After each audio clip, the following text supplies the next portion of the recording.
warahmatullahi wabarakatuh. Perkenalkan, saya Abdullah Amalia, presensi 3. Nama saya Aurelia Ramadhani, nomor absen 7. Saya Horia Fatimah Tuzara, nomor absen 9. Saya Imadul Hasana, absen 14. Di sini kami akan mempresentasikan tentang pembuatan unsur periode ketiga dan unsur transisi periode keempat. Pembuatan unsur periode 3. Cara pembuatan natrium dibuat dengan cara elektrolisis leburan NaCl. Prosesnya disebut proses Downs, yaitu dengan menambah 58% CaCl dan Kf pada elektrolisis lelehan NaCl. Tujuan penambahan untuk menurunkan titik lebur NaCl hingga mencapai 550 derajat Celcius. Reaksi katode dan anode dapat dilihat dalam PPT berikut. Natrium tidak dapat dibuat dengan elektrolisis air laut. Natrium disimpan dalam minyak tanah. Cara pembuatan magnesium. Logam magnesium dapat diperoleh dengan cara mengelektrolisis lelehan MgCl2 dengan elektrode karbon. Dalam industri, magnesium dibuat dari air laut melalui tahap-tahap. Mula-mula air laut dicampur menggunakan kapur, sehingga magnesium mengendap sebagai magnesium hidroksida.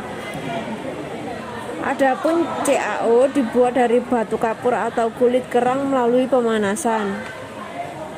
Endapan magnesium hidroksida yang terbentuk disaring kemudian direaksikan dengan larutan asam klorida pekat. Selanjutnya, larutan diuapkan sehingga diperoleh kristal magnesium klorida MgCl2. Kristal itu kemudian dicairkan dan dielektrolisis. Reaksinya, katode dan anode dapat kita lihat di PPT. Yang selanjutnya adalah cara pembuatan aluminium. Dalam industri, logam aluminium dibuat dengan cara elektrolisis leburan aluminium oksida. Cara ini ditemukan oleh Charles Martin Hall pada tahun 1886, sehingga prosesnya dikenal dengan proses Hall. Oksida yang digunakan berupa bauksit yang dicampur dengan oksida-oksida lain seperti bosi oksida dan silikon oksida. Langkah pertama sebelum proses elektrolisis aluminium adalah memperoleh aluminium oksida dari bauksit. Bauksit kotor dicuci dengan larutan NaOH pekat untuk memisahkan Al2O3 dari zat-zat lain yang ada dalam bauksit. Selanjutnya, larutan yang dihasilkan ditambahkan asam agar terbentuk endapan AlOH3. Kemudian, endapan AlOH3 dipanaskan agar terurai menjadi Al2O3 murni. Leburan aluminium oksida yang diperoleh di elektrolisis. Dalam proses elektrolisis dihasilkan aluminium di katode dan di anoda terbentuk gas O2 dan CO2. Reaksinya terdapat pada PPT di atas. Yang selanjutnya adalah cara pembuatan silikon. Silikon dibuat dari silika dengan kokas sebagai reduktor. Campuran silika dan kokas dipanaskan dalam suatu tanur listrik pada suhu sekitar 3000 derajat Celcius. Silika merupakan senyawa yang banyak terdapat di mana-mana. Kristal murni silika biasa disebut kuarsa. Pasir, agata, onyx, opal, ametis, dan flint merupakan silika dengan bahan pengotor dalam jumlah sedikit. Pembuatan fosfor. A. Pembuatan fosfor putih. Fosfor putih pertama kali dibuat oleh Henning Brand pada tahun 1669. Ilmuwan kimia ini awalnya membuat fosfor putih dengan cara memanaskan urin dan pasir, kemudian mengkondensasikan uapnya melalui air. Unsur yang diperoleh dapat mengeluarkan cahaya, sehingga unsur tersebut dinamakan fosforus. Selanjutnya, Wohler memperkenalkan cara modern untuk memperoleh fosfor putih. Caranya dengan mereduksi kalsium fosfat, pasir dan batang karbon pada suhu 1300 derajat Celcius dalam tungku pembakaran listrik. B. Pembuatan fosfor merah. Fosfor merah dibuat dengan cara memanaskan fosfor putih. Fosfor merah dalam keadaan murni dapat diperoleh dengan cara kristalisasi larutannya menggunakan Pb. Namun fosfor merah sulit diperoleh dalam keadaan murni. Cara pembuatan belerang. Cara Frisch. Pembuatan belerang dengan cara Frisch ditemukan oleh seorang ahli mesin Amerika yaitu H. Frisch pada tahun 1890. Pengolahan belerang dengan cara Frisch dilakukan untuk mengambil belerang cair dari dalam tanah. Caranya, tanah yang mengandung belerang dibor menggunakan bor yang terdiri atas pipa-pipa yang mempunyai diameter berbeda dan disusun secara simetris. Cara Claus. Pengolahan belerang dengan cara Claus menggunakan bahan baku gas asam sulfida atau H2S. Gas H2S dapat diperoleh dari hasil pembakaran kokas. Prosesnya, gas H2S dioksidasikan dengan oksigen agar menghasilkan gas SO2. Gas SO2 yang dihasilkan dicampurkan dengan sebagian gas H2S sehingga dihasilkan belerang cair yang tertera pada PPT. Pembuatan klorin. Pembuatan klorin terbagi menjadi dua, yaitu satu, elektrolisis larutan garam dapur. Dalam perdagangan klorin diproduksi secara besar-besaran dengan proses elektrolisis larutan garam dapur. Proses ini menggunakan anode grafit dan katode raksa. Reaksinya yang terjadi sebagai berikut. Yang kedua yaitu mereaksikan klorida dan MnO2 dalam H2SO4 pekat.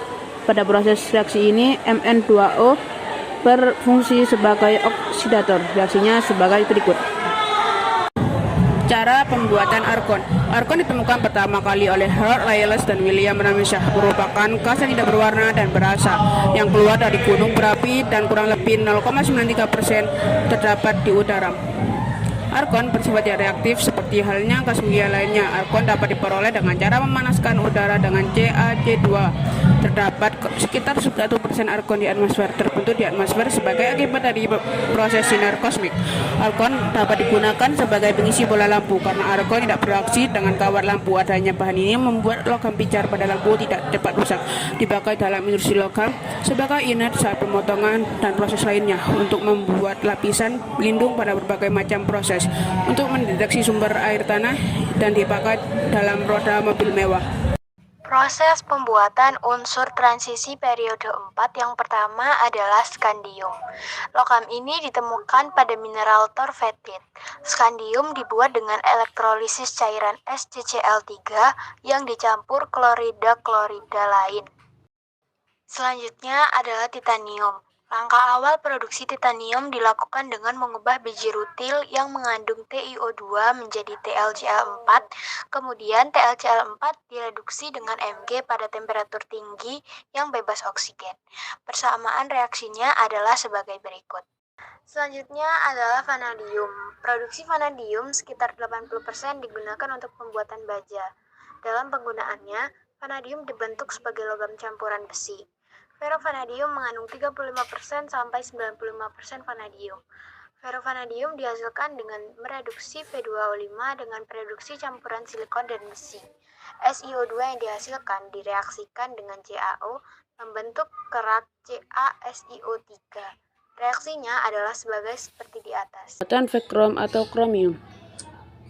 Krom merupakan salah satu logam yang terpenting dalam industri logam. Dari biji krom utamanya yaitu kromit FeCrO22 yang direduksikan dapat dihasilkan campuran Fe dan Cr disebut ferrokrom. Reaksinya sebagai berikut.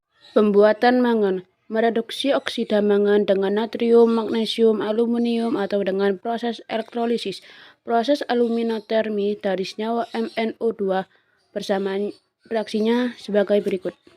Iron Fe berbahan dasar biji besi hematit Fe203, magnetit Fe304, bahan tambahan batu gamping CaCO3 atau pasir SiO2, reduktor Koches C.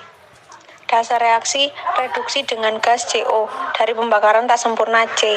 Tempat dapur tinggi yang dindingnya terbuat dari batu tahan api.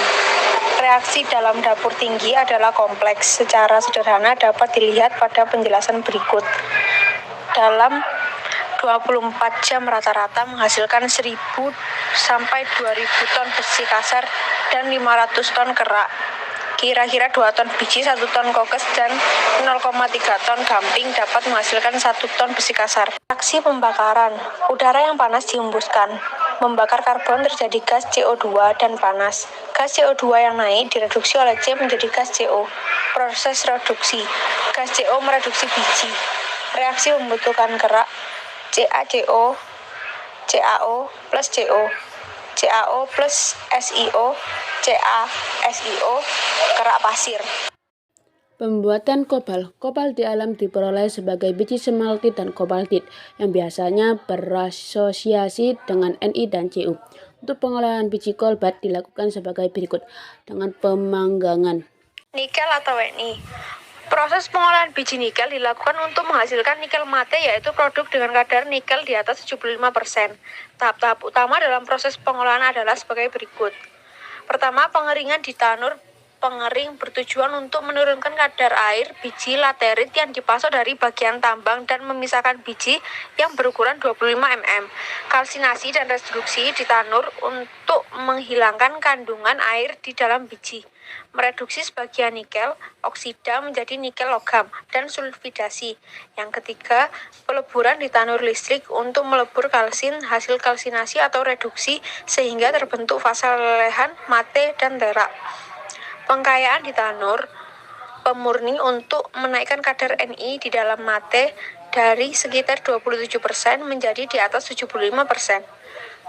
Granulasi dan pengemasan untuk mengubah bentuk mate dari logam cair menjadi butiran-butiran yang siap diekspor. Koper atau Cu. Pada umumnya, biji tembaga mengandung 0,5% Cu. Karena itu diperlukan pemakatan biji tembaga. Langkah-langkah pengolahan biji tembaga adalah seperti skema berikut.